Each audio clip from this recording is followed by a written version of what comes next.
సమూయేలు మొదటి గ్రంథము 9వ అధ్యాయము. ఆఫీయకు పుట్టిన బెకోరతు కుమారుడైన సెరోరుకు జననమైన అబీయేలు కుమారుడగు కీషు అను బెన్యామీనీయుడొకడుండెను. కీషు భాగ్యవంతుడగు ఒక బెన్యామీనీయుడు. అతనికి సౌలు అనునొక కుమారుడుండెను. అతడు బహు సౌందర్యము గల యవ్వనుడు. ఇశ్రాయేలీలలో అతని పాటి సుందరుడొకడునూ లేడు. అతడు భుజములు మొదలుకొని పైకి ఇతరుల కంటే ఎత్తుగలవాడు. సౌలు తండ్రి అయిన కీషు యొక్క గార్ధబములు తప్పిపోగా కీషు తన కుమారుడైన సౌలును పిలిచి, మన దాసులలో ఒకని తీసుకొని పోయి గార్ధబములను వెదుకుమని చెప్పెను. అతడు పోయి ఎఫ్రాయిము మన్యము తిరిగి షాలీషా దేశమున సంచరింపగా అవి కనబడలేదు. తరువాత వారు షయలీము దేశమును దాటి సంచారము చేసిరి గాని అవి కనబడకయుండెను. బెన్యామీనీయుల దేశము సంచరించి చూడగా అవి దొరకలేదు. అయితే వారు నూపు దేశమునకు వచ్చినప్పుడు, మనము తిరిగి వెళుదము రమ్ము, గార్ధబముల కొరకు చింతింపక నా తండ్రి మన కొరకు విచారపడునేమో అని సౌలు తన యొద్దనున్న పనివానితో అనగా, వాడు, ఇదిగో ఈ పట్టణములో దైవజనుడు ఒకడున్నాడు, అతడు బహుగనుడు. అతడు ఏ మాట చెప్పునో ఆ మాట నెరవేరును. మనము వెళ్లవలసిన మార్గమును అతడు మనకు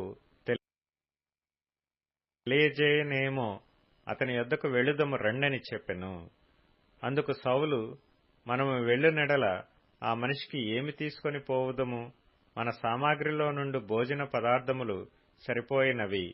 ఆ దైవజనునికి బహుమానము తీసుకొని పోవుటకు మనకేమీయూ లేదు అని తన పనివానితో చెప్పి, మన యొద్ద ఏమియున్నదని అడుగగా, వాడు సౌలుతో, చిత్తగించుము, నా యొద్ద 1/2 తులము వెండి కలదు. మనకు మార్గము తెలియజెప్పినందుకై దానిని ఆ దైవజనునికిత్తుననెను. ఇప్పుడు ప్రవక్తయను పేరు నొందువాడు పూర్వము దీర్ఘదర్శి అనిపించుకొనెను. పూర్వము ఇశ్రాయేలీలలో దేవుని యొద్ద విచారణ చేయుటకై ఒకడు బయలుదేరిన ఎడల మనము దీర్ఘదర్శి యొద్దకు పోవుదము రండని జనులు చెప్పుకొనుట వాడుక. సౌలు, నీ మాట మంచిది, వెళుదము రమ్మనగా వారు దైవజనుడుండు ఊరికి పోయిరి.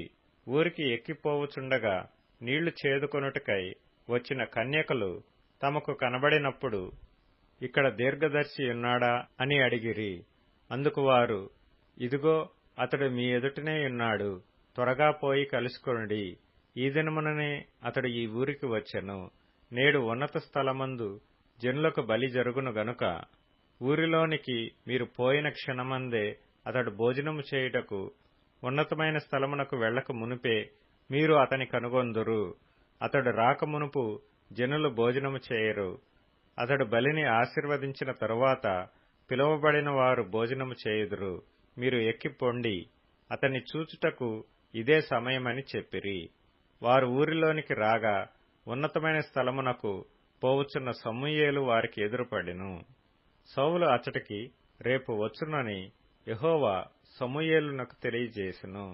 ఎట్లనగా, నా జనుల మొర్ర నా యొద్దకు వచ్చెను, నేను వారిని దృష్టించి ఉన్నాను.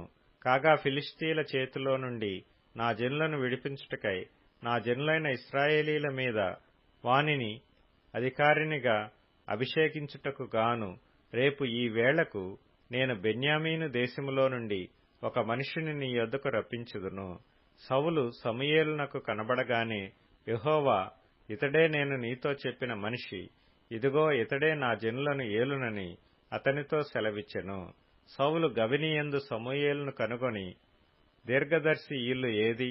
దయచేసి నాతో చెప్పుమని అడుగగా, సమూయేలు సౌలుతో, నేనే దీర్ఘదర్శిని.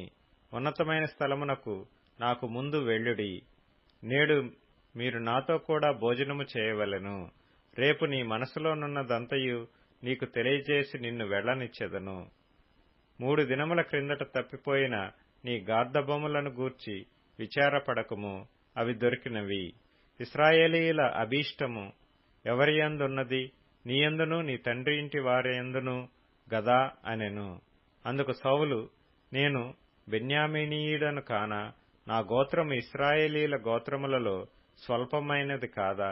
నా ఇంటివారు బెన్యామీను గోత్రపు ఇంటివారందరిలో అల్పులు కారా? నాతో ఈలాగన ఎందుకు పలుకుచున్నావు అనెను.